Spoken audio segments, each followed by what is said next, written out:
Okay, today we are in our second lesson in the book of Ecclesiastes. Last week we learned what that word meant. Ecclesiastes comes from two Greek words, ek and kalin, and it means to call out. And the word Ecclesiastes just means the preacher. And the reason that it's named that is because in verse 1 of the book it said the words of the preacher. The words of the one who is calling out to tell us something. Last week we talked about what it is that he is telling us, and we spent almost a whole class period on that, which is good, and we're not going to go back and do a whole lot of reviewing there today, but just to remind you. Now this is something we didn't talk about last week, and that is the outline of the book. If you wanted to outline the book, you would find it falls in three different sections. The first 6 chapters talk about the vanity of all things. Now, we talked about what vanity means. It means useless, no good, worthless, has no purpose, no end really that has any meaning. And so he talks about that really is what life is made of. It is made up of vanity. Then starting in chapter 7 down to the last chapter, chapter 12, it's words of wisdom about life here under the sun. He then tells us, now as you're living this life, that is really a life of vanity, I want to give you some advice. So here's what I would advise you to do while you're living here. Then the last section is in chapter 12. It's the last chapter there, and so in verses 8 through 14, why it's the conclusion, and that is that God is what gives meaning to life under the sun. It's kind of interesting of how he does that. The writer really just leaves God out of the picture until you get down to the last chapter, and then all of a sudden in the last chapter, it is just flooded with this. And it tells, now, if you are young, here's what you do, and it's God. If you are old, here's what you do, and it's God. And then, when you are dealing with life on this earth, here's what you do, and it's God. And so he's going to give us the answer to the problem in the last chapter. But up until then, he's going to approach life without God really in it. Now, the purpose of the book, as we saw last week, can be seen by these expressions. Under the sun is used 29 times. Under heaven is used 5 times. Upon the earth is used 3 times. Now, they all mean exactly the same thing. In other words, life on this earth. What really is it all about? The purpose of the book is to show that life without God has no meaning. That's how he's going to show it to us. God's creation is meant to be enjoyed by mankind, but it can only be enjoyed by those who use it properly. That's what we're going to see. We can look at it and it sounds pretty dismal. Vanity of vanity, all is vanity. There is no completion in the end. Everything is vain. And we say, well, what's the use of living life? Well, life on earth is meant to be enjoyed. It really is meant to be enjoyed. As you look down at 1 Timothy chapter 6 and verse 17, Paul said, command those who are rich in this present world not to be haughty, nor to trust in uncertain riches, but in the living God. So there now in the New Testament, Paul is telling Timothy to tell other people, rich people, said, now get your priorities straight. In other words, don't trust in your riches and so forth, but put everything in the living God who gives us richly all things to enjoy. So this tells us life on this earth is to be enjoyed.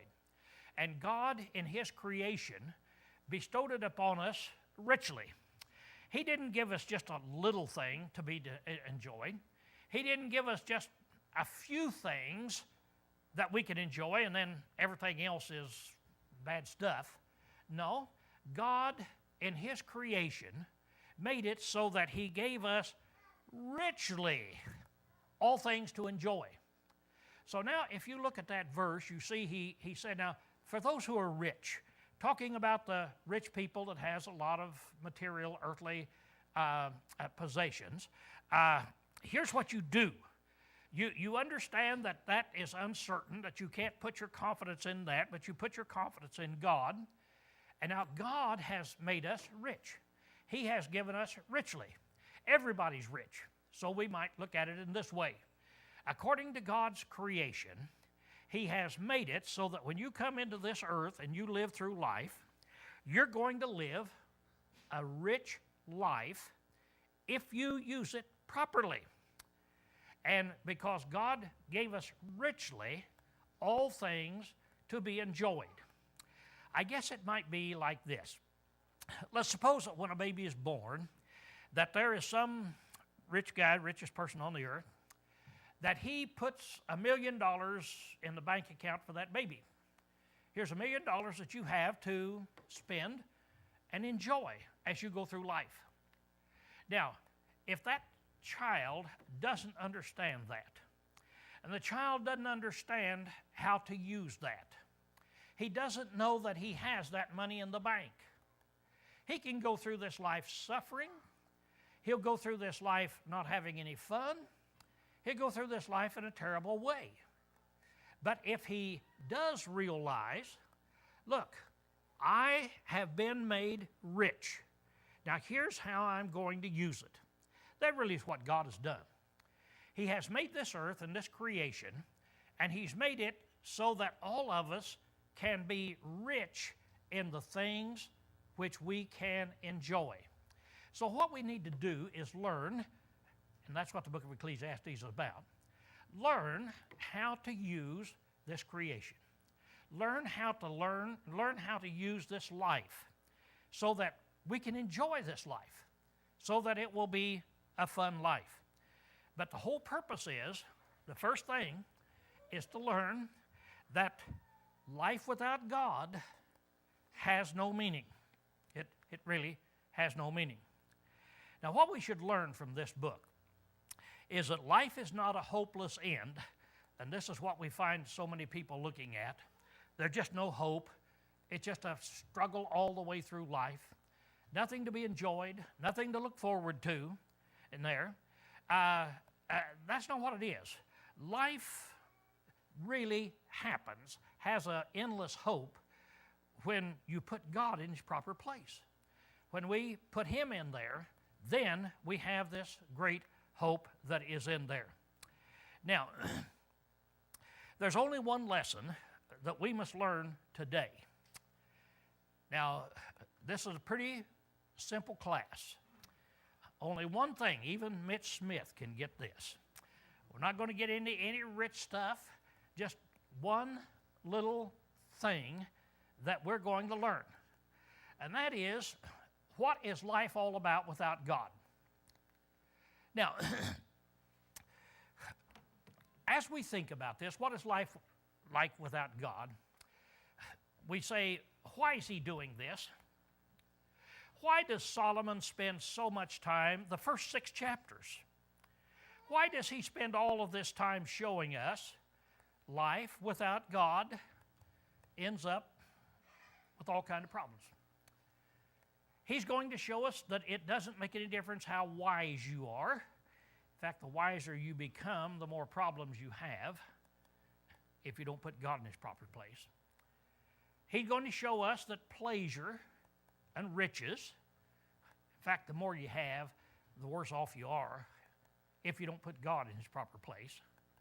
Why does He spend 6 chapters showing us life without God? That's an interesting question. Now, the reason He does it is so that you and I can put this in proper perspective. Now, here's what I would do. If in the first, let's say, 6 verses, He tells us, now, just suppose He said, now, life without God has no purpose. I would say, oh, yeah, I got that. Now, let's go on. Let's get on with some other things. But He's not going to do that. He's going to show us in every realm.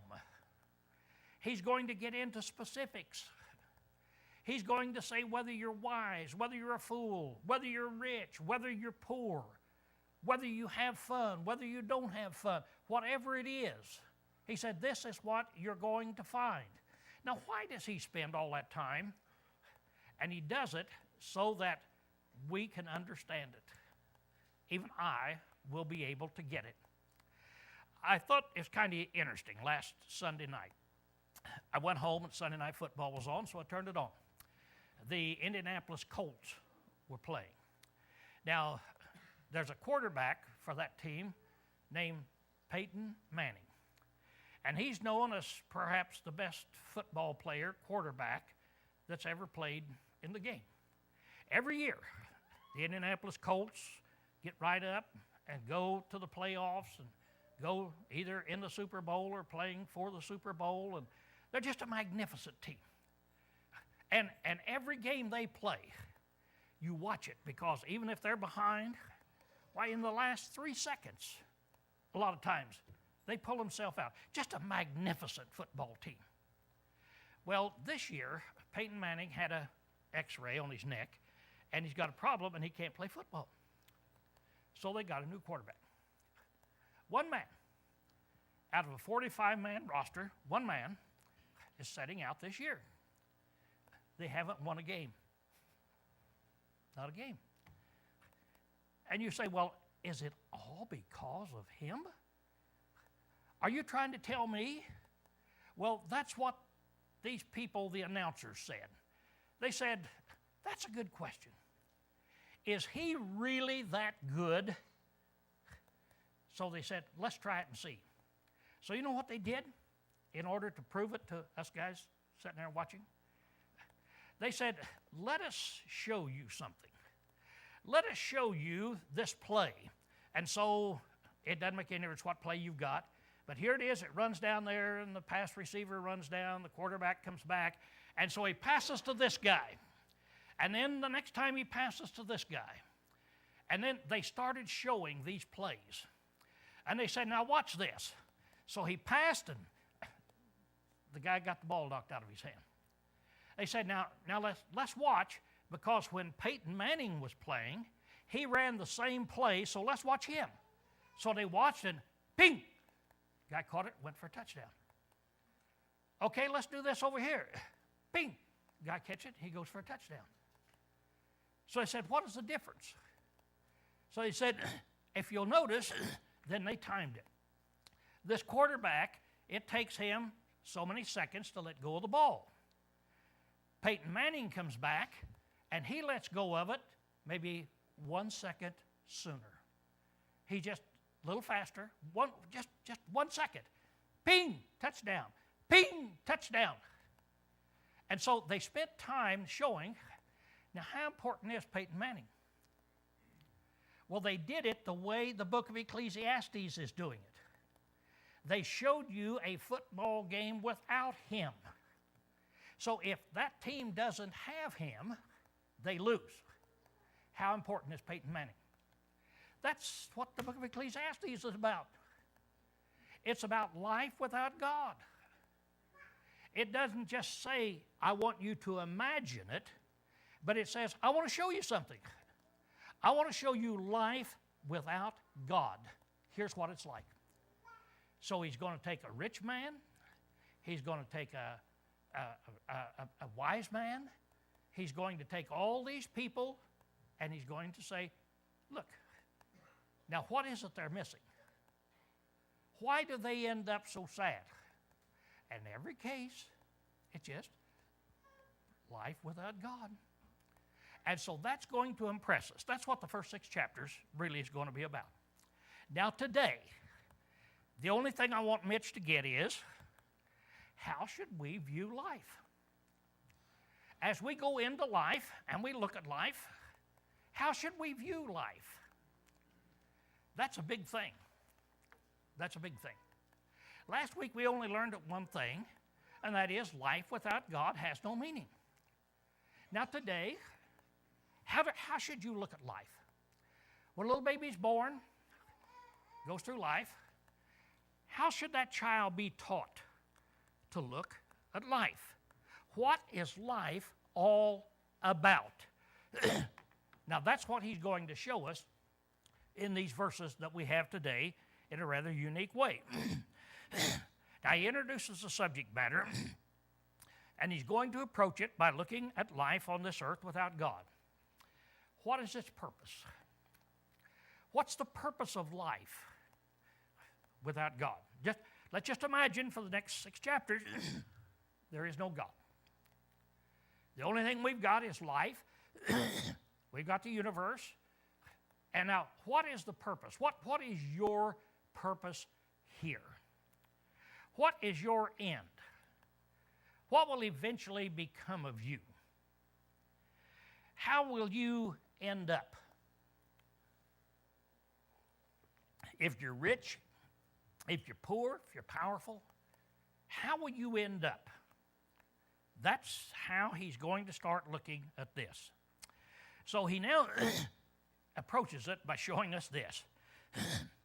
Everything on earth goes in circles.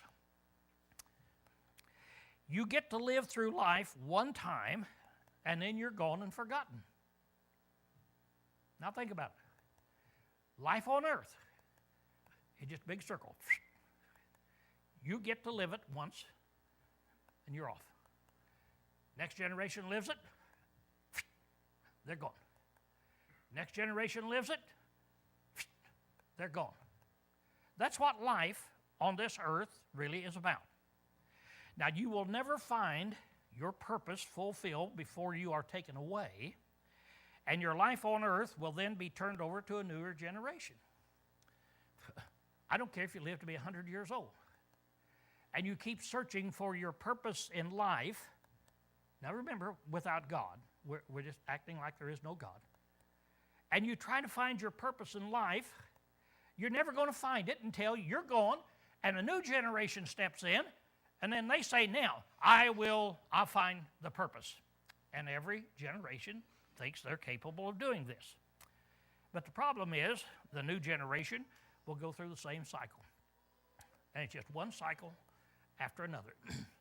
Everything just goes in a circle. Now, we know what that means when you're just running around a circle. Everything goes in a circle. You don't make much progress. Now, life is made up of everything going in circles. One generation after another, after another, after another, after another is just part of the system like everything else on earth. So he starts out, verse 4, and he says, one generation passeth, and another generation comes, but the earth abideth forever. So you look back and try to find your ancestry and look back who was your great-great-great-great-great-grandfather. You look at it, they're all gone. You don't even know their name. But the earth is still here. One of my nieces back in Illinois is going back through ancestry, and so I asked her a couple of weeks ago, can you tell me anything about my grandpa on my dad's side? My great-grandpa. I know my grandpa. I lived to see him. Can you tell me anything about it? She said, nope, hit a dead end. Don't even know who your great-grandpa is. I know the name of my grandpa. Well, what about my great-grandpa? The next one back. Have no idea who he is. Have no idea where he came from, where he went, how he died, what he did while he was here. I have no idea. But there's one thing I know. The earth is still here. And now then, I'm living on this earth. So that's what he says. He said, this is what you're going to find. Now, even if you knew who the grandpa was, and you could go back, she said, by the way, she said, I can trace our lineage back through my mom back to about 1,050 or something like that. Wow, that's impressive. She's able to do that. That's really impressive. What about 950? 850, 750, 650, 550, and go back. And then what about the 6,000 years before that? It doesn't make any difference how far you go. You cannot. You're going to find your lineage, your ancestors have perished, and you don't know who they are. It's in there. Now, a modern example, I would say, of life is like going to Disneyland. Today, that's a big thing. People say you've got to go to Disneyland. If we don't go to Disneyland, we really have not lived life to the fullest. And so everybody's got to take their kids to Disneyland. Well, think about it. You go to Disneyland, you get on that Ferris wheel. Where do you go? You go around, a couple trips, they stop, you get off. You go with that other thing, where you go? This time you go around this way, a couple trips, stops, then you get off. And all day long you go around and you get on rides, and have you ever noticed they all go in circles? None of them ever take off and take you to the moon, or none of them ever take off and take you up to Wisconsin. They all go in circles. So you get on at the gate, you get off at the gate, you walk off. Now suppose I'm there at the gate, and I say, I'm not going to ride, but you go ahead and ride. And so you get on, you say, okay, Lowell, I'll see you. So you get on, you ride, and then you get off and you walk, and there I am at the gate. Hi, Stephanie, how you doing? Let's go to the next one. She gets on, gets off. Hi, Stephanie, how you doing? What benefit does she have? I'm doing nothing. And we're just going in circles. That's the whole point. Now, how do you feel when you get home from Disneyland? You look at it and you say, man, we spent $3,000. And what did we get? Oh, it was fun. Yeah, it was fun. But then 10 years later, you ask your kids, you remember when we went to Disneyland and you rode on? No, I don't remember that. They're not even going to remember it, you see, when it's there. All I'm telling you is this is a big revelation. Disneyland has no purpose on this life other than just enjoy a few minutes. And you say, well, we all know that. Well, if we use it that way, enjoy it, and know what our purpose in life is, that's fine. But if that's our purpose in life, we're going to be sad. Now, Solomon uses real things to show us this cycle of life. This is unusual. Here's a family with 6 different generations. 6 generations. Now, you look at Grandma there. She doesn't show up too good right there. Yeah, she shows up better. You look at Grandma right there. What's her next step? What's her next step in this cycle of life? What do you suppose she thinks about all day, every day? There's only one thing. Will I have a calm death? How will I get out? Will it be painful? What will death be like? That's all she thinks about. It's time for her to go, isn't it? Then you move over to the next one, and it won't be long till she's there. And you get on down the line. This is what life is all about. And one generation comes, another generation goes, but the earth abideth forever. Where they go? Remember, we're talking about life without God. So, what's the purpose of this life? Solomon goes ahead and he uses this. He said, the sun also rises and the sun goeth down and hasteth to the place where it arose. Everything just goes in a circle. Suppose I get up in the morning and I see the sun coming, and I say, boy, I'm going to do something nobody's ever done. I'm going to find where that sun goes. So I chase the sun all day. What will I find out? Well, the sun just gets up, goes across, goes down, comes back up the next morning, same place. It just goes around and around and around. And what would be my purpose on life? I'm chasing the sun to see where it goes. There's no end. There's no purpose in life. Now, it might be a lot of fun, but there's no purpose in life. The wind goeth toward the south and turneth around to the north. The wind whirls about continually and comes again on its circuit. So that's the way the wind operates. All weather people know that today. Your wind originates up in the North Pole, It comes down around, crosses over Washington, goes on over, back up, and around it goes. And just like this. And around it goes.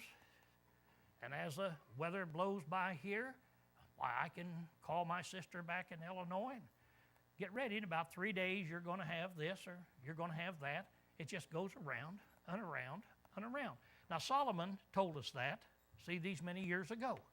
He said, what he's trying to show us, he's not trying to teach us anything about the sun or anything about wind.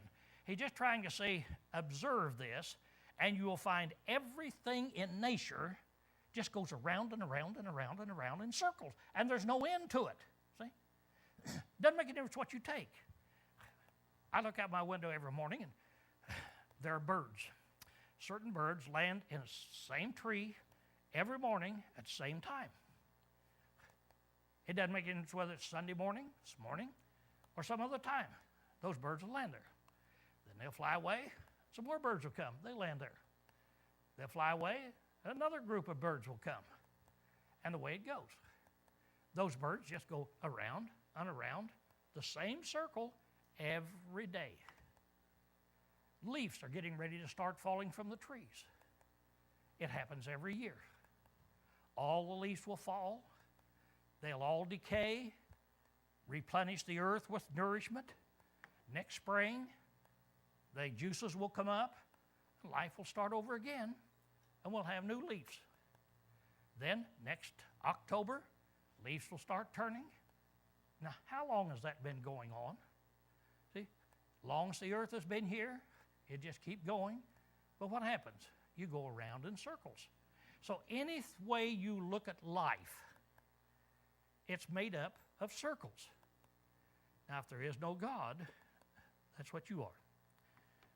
You're just like those leaves, that you're going to fall. You have one lifetime, then you'll fall, and then new leaves will take the place this next year that is there. He uses rivers. He said, all the rivers run into the sea, yet the sea is not full. To the place from which the rivers came, they return again. So all the water in the ocean, it evaporates. It goes up, it forms a cloud. The cloud, according to the wind, blows over, so it comes over Washington. It hits the Cascades. It rains. Down all of those rivers come, and they all end up, every one of them, back in the sea, and they're putting the water back in the sea. The sea never runs out. It's never too full. It never overflows, because everything is just going in a circle. So that's how he introduces this book to us, to show us really what it's all about. All things are full of labor, man cannot express it. The eye is not satisfied with seeing, nor the ear filled with hearing. You ever heard anybody say, you know, I've seen so much and heard so much that if you want to punch my eyes out, just go ahead, because I don't care to see anything else. I don't want to hear anything else. Never happens. You're never satisfied. Now, it'd be one thing that if I could grow old and at a certain time, I'd say, now, I'm really happy and I'm satisfied because I've seen and heard everything that is of any interest or any value, and so now I don't want to ever see anything again or hear anything. That might be a different story. But he says you can't get that old. If you're as old as Methuselah, you wouldn't get there. Now, life just keeps going around in circles. Then he says, and there's nothing new under the sun. That which hath been is that which is done before. There is nothing new under the sun. Is there anything which it might be said is new? Now, this gives a lot of people trouble. Well, I thought we had new stuff. Don't we always have new stuff? And the answer to that is no. No, there is no such thing as new stuff. If you take the universe, God created the universe, and according to Genesis 1, it said he created it and he finished it in 6 days. And that was the finish of it. It's now a closed box. Science will tell you that the first law of science or thermodynamics is that you could neither create anything and put it in there, nor can you destroy anything and take it out. Now, the only thing you can do is change it. That's all you can do. It's kind of like a kid that I've got here that with Legos. And so suppose the dad goes and buys every Lego there is in the country, puts the kid in the room and throws them all in there and says, there you are, son, make whatever you want to make. And he has 10,000 or 10 million Legos in there. Now, what can a kid do? Can he make anything new? The answer is no. He can just change things. He might make an elephant, then tear it apart and make a bear, or tear it apart and make a tractor. But he just ends up with a pile of the same thing, and all it is just something that's different. That's all, but there's nothing new that he can make because he doesn't have those creative powers. Now, there's nothing new under the sun, not even the shuttle rockets. I put this up here. Here we have horse and buggy. Then all of a sudden we have the horseless carriage. I'll never forget when I think of this. I knew an old man that he was in his 90s back in Illinois, and I-70 goes right by the little town. And so he was telling about back when he was a boy, about 20, that he heard that there was going to be a horseless carriage that was coming by there. And he lived 6 miles south of town, so he got on his horse and rode in. And he said there's a whole line of us there so we could see the horseless carriage when it went by. And he said we had to wait for several hours, and so we're standing up there. And it was just two little paths. People ride horses down the path, just two little paths where the grass was worn down. And so he said they stayed there for hours. And finally they heard it. Here it comes. And so they looked up, and here came the horseless carriage, like that thing there. And here it comes by, boobity, boobity, boobity, boop.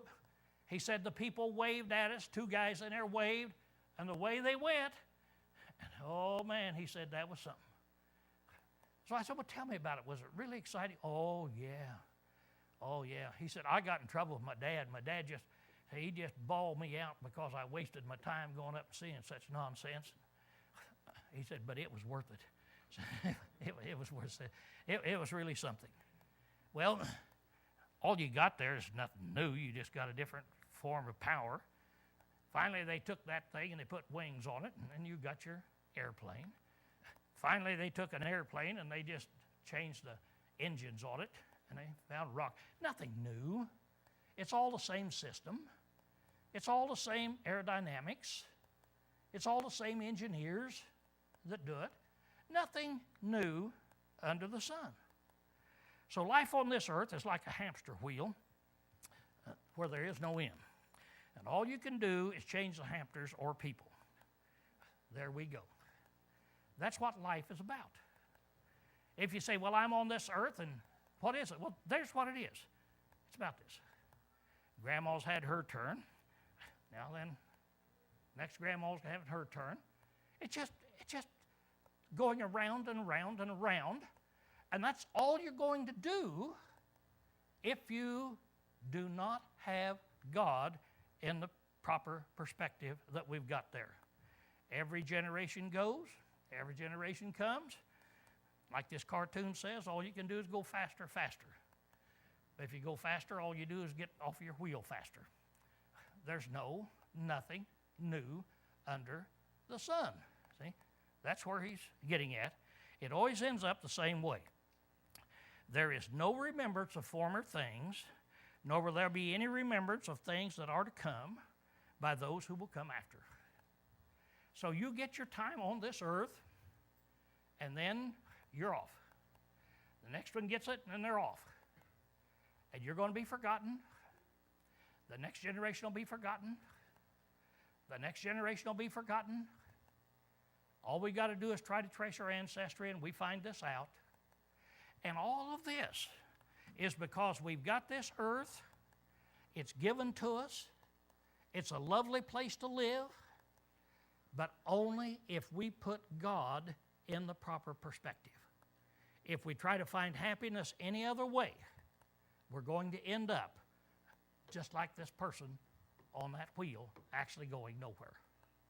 Now, next week, he'll start picking up things and saying, now, if you have this or this or this, and he's going to give us some things that you think, boy, that will make you happy, but he'll show us the end result. Okay, class.